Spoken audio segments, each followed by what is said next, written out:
Welcome to More Learn, More Teach, where I attempt to simplify the complex. Today we're going to talk about electrons, and specifically we're going to talk about electrons that are bound to a nucleus, some of the properties associated with that. Start with discussing quantum numbers of electrons. So if an electron is bound to a nucleus, it is going to have just 4 discrete quantum states associated with each electron that is bound to that nucleus. Those 4 properties are energy, angular momentum, magnetic moment, and spin. The Pauli exclusion principle states that for a bound electron, you cannot have 2 electrons with exactly the same of all 4 of the quantum numbers. So let's briefly talk about what each of these are. Energy. So this is the principal quantum number. Typically, N can be discrete values of 1, 2, 3, etc. Historically, through experiment, it has been named the K shell, L shell, M shell, etc. Angular momentum, also known as the azimuthal quantum number, or the angular momentum quantum number, L, has a value that is 1 less than N. So you can have values of 0, 1, 2, etc. up to N minus 1. These correspond to your S, P, D, F, etc. S, P, D, F are what we have in our natural elements. Magnetic moment, you have your magnetic quantum number, M subscript L, has a value between negative L and positive L, discrete values, negative L to positive L.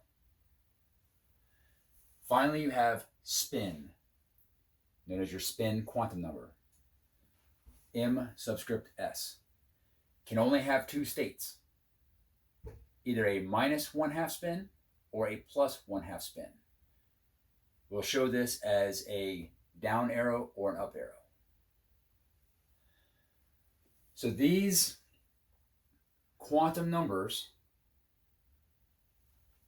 exist for a bound electron. Okay, so electrons are leptons, and a key characteristic of a lepton is that it does not interact with the strong nuclear force. So there's 4 fundamental forces of nature: electromagnetic force, gravitational force, weak force, and the strong force. These are the only 4 fundamental forces in nature. The electromagnetic force is the primary force that's going to determine how chemical reactions and chemistry in general works. It's also what keeps the electron bound to this nucleus, this electromagnetic force. The fact that I have a lepton that is charged, negative charged, I have a fermion that is positively charged, it's going to attract this lepton. The strong nuclear force will not interact with the lepton, therefore it does not collapse into the nucleus. All right, so we're going to show what all of this causes next. All right, so this table shows us how many electrons can fit at each of the quantum states as we change our energy quantum number or our principal quantum number. So for a principal quantum number of 1, I have possible azimuthal quantum numbers of 0, because I must be N minus 1. N minus 1 is 0, so that's the only one that's possible for the N equal 1 state. Since the magnetic quantum number is all ranges of plus and minus of the azimuthal quantum number, 0 is the only possibility for the N1 state. Therefore, when I account for possibility of spin up and spin down, that gives me a possibility of 2 electrons on the N equal 1 energy level. Historically, this has been called a shell. That's because the Bohr model used planetary motion to describe what Bohr thought the electron orbiting the nucleus was characteristic. The energy states did hold up when we discovered quantum mechanics. N equal 2, we have possibilities of 0 and 1 for our azimuthal quantum number, also known as our angular orbit quantum number. For the L equals 0, again, I only have possibility for the magnetic quantum number of 0. However, now that I have a possibility of 1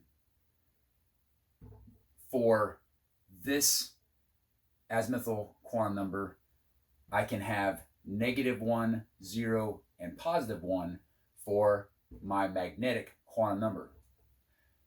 Once again, I account for my plus and minus, or correction, my up and down spin, and I end up with 6 possibilities for this azimuthal quantum number. Combining them together gives me a total of 8 possible electrons at the N equal 2 level. So if I have a single atom that has both N equal 2 and N equal 1, it could hold 10 electrons.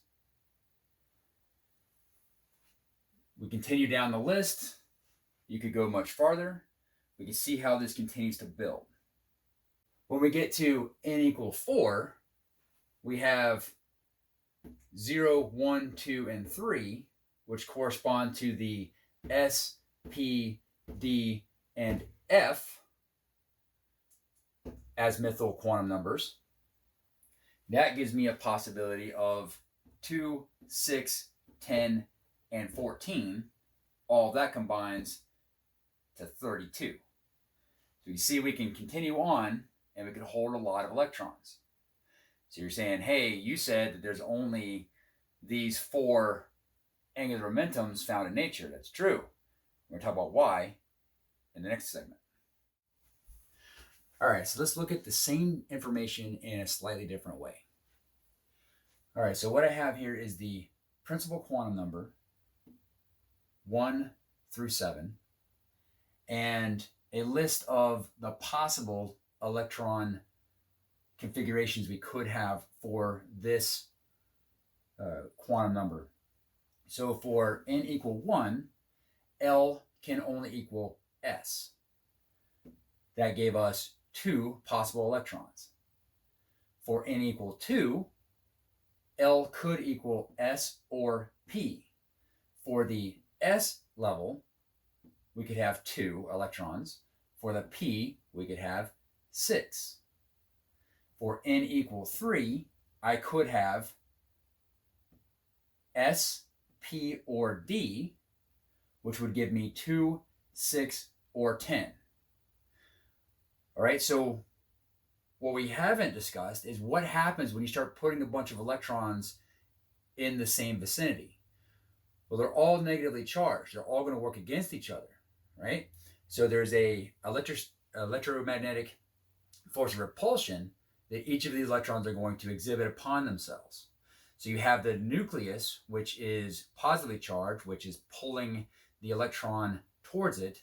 You have the negative charge of the electron itself, which is working against it. Turns out that if you want to know the binding energy, how much energy it would take to take an electron that is bound and make it free, that's going to depend on both the principal quantum number and the azimuthal quantum number. Both of those will go into this binding energy. So what I've drawn here with the arrows is a direction of binding energy. So I'm going to be the most bound in the 1s level. I'm going to be the least bound in these higher levels. So if I want to know how these electrons are going to, quote, fill up in a ground state atom, I would go along this arrow. So for helium, for example, helium has 2 protons. So helium has 2 protons, which means it's going to attract 2 electrons in order to be neutral. If I have 2 electrons, they could only exist in the 1s state. So I would write this as, so helium configuration would be 1s 2. Another way you could write it is 1s up and down to indicate that I have the 2 electrons that, due to the Pauli exclusion principle, one must be up and one must be down. We can continue on with this, and we can see that what I told you before is that what we observe is we get nothing more than the F level of our azimuthal quantum number. This is why. Because as I keep going, I run out of nuclei that I would be binding this electron to. The biggest named element is oeganacium, which has 118 protons, has a very, very short half-life. So it's highly radioactive. It is made in a laboratory. So these other ones could exist, but they'd be more of the excitation states as opposed to a ground state. Now that we've discussed how the quantum numbers of an electron affect its configuration in a bound nucleus, let's give a little discussion to the periodic table of elements. So in the periodic table of elements, it is arranged such that we have our alkali and alkalines. They will have the S configuration at the end of their configurations. We have these transition metals. Transition metals will have these D levels. We have our metals and nonmetals, and then we have our halogens. Halogens are highly reactive. Finally, we have our noble gases. All of these will have P at the end of their configurations. So I spelled out here the noble gases because it's very useful when we are discussing the electron configuration in the ground state to discuss the noble gas that preceded the row that it's on. Just makes it easier, because if I wanted to write, for example, oeganacium, I would have to write all of this, plus all of this, plus all of this, this, and then finally this to get the electron configuration. One more time, here is the periodic table of elements, followed by the electron configurations. Thank you for watching my video. Please like and subscribe. If you have any questions that I can help you out with, I'd be happy to try and answer your questions. Send me an email at morelearnmoreteach@gmail.com.